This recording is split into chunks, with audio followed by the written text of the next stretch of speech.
We have a lot to discuss in regards to the Giants heading into Thursday night versus the Eagles. But before we do, if you love the Giants and you're not subscribed, be sure to subscribe. We're on the road to 3,000 subscribers. So if you can help us get there, that would be an absolute blessing.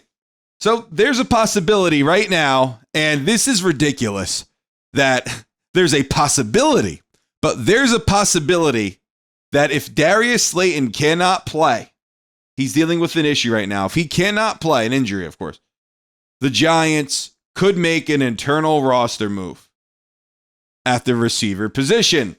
Now, in my opinion, that had to be done regardless. It had to be done. And it wasn't done this past Sunday when we needed it to be done. We needed another receiver in the absence of Malik Nabers. I'm not saying we needed somebody as good as Nabers. I'm saying we needed somebody better than Hyatt and Bo Collins. Just my opinion.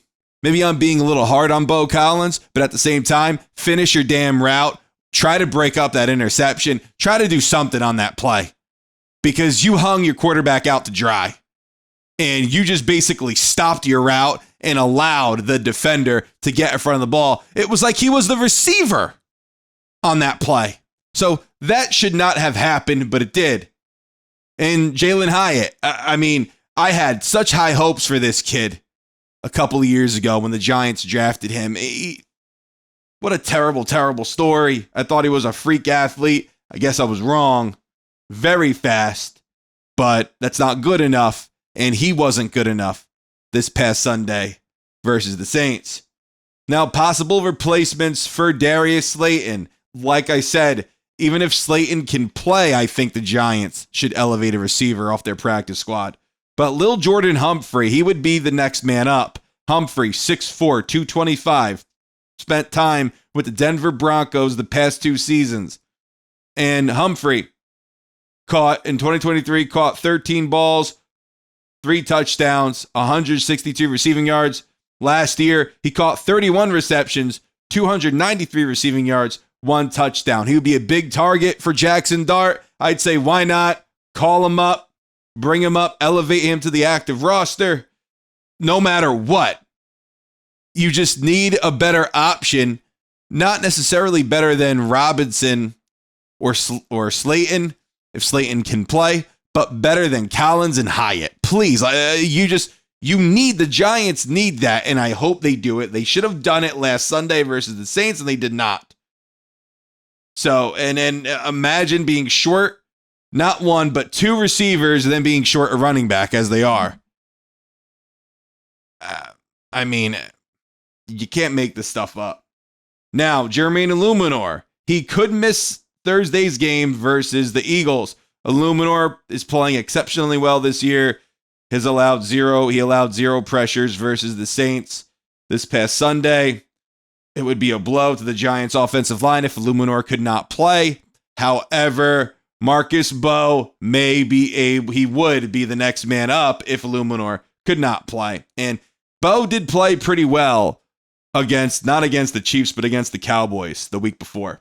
So he did play well. So if Eluemunor can't play, that's a very good option to have. However, I would much rather have Eluemunor, and I hope Eluemunor can play. But Jaxson Dart, he has a hamstring issue.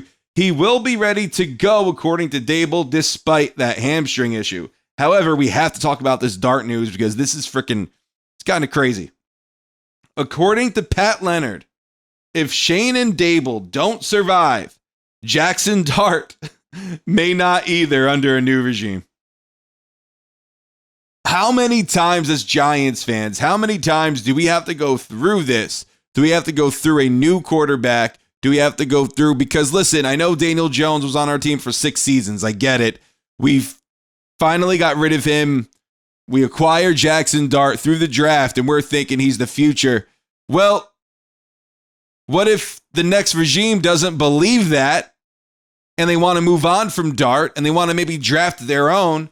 And I saw a comment saying, oh, Jaxson Dart, if he were to be in the 2026 NFL draft, he could be the first quarterback taken. So if that's true, if there's any truth to that, then what's the point in even moving on from him? Even if you are even if there is a new regime coming in. What's the point? I don't see a point personally in doing that. But as Giants fans, to go through that, to go through another new quarterback, I don't want to go through that. I don't want to.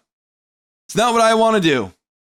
I want to stick to Jaxson Dart for a couple of years, unless there's this stud at the top of the draft, this stud quarterback at the top of the draft that you think could alter your franchise, then maybe you go and do that. But I don't think there's going to be a quarterback this year, at least, who's going to be available and who is a franchise changer, a game changer. I don't think there is. I could be wrong, but I just don't think there is. So the next regime, who whatever that might be, and listen, who else could we get outside of Brian Daboll? Like, who's available? Is there anybody good? Is there anybody that would be an upgrade over Brian Daboll?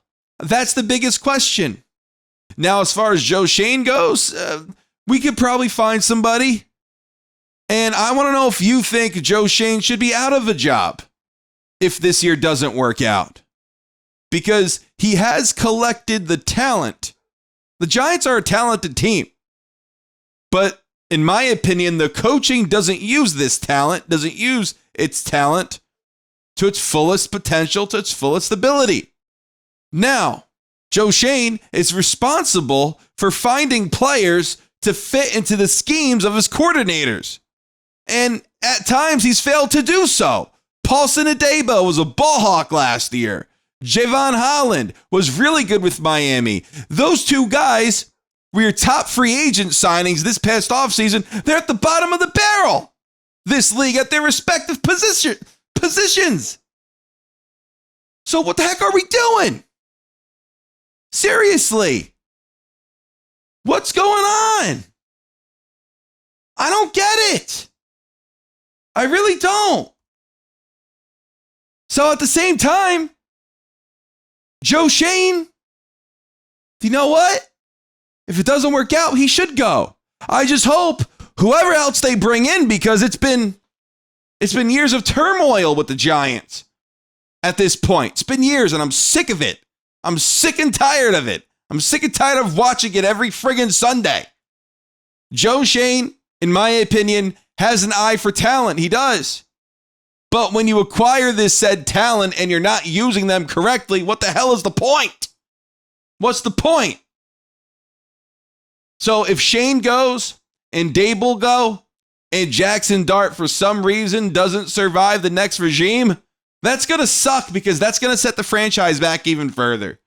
It will. It'll set the franchise back further. I would much rather, if you want to go get a veteran, get a proven quarterback, I don't know who the heck that would be, but go ahead and do it. But keep Jaxson Dart on this team until his contract expires, until his rookie deal finishes. Just keep him. Why the heck not?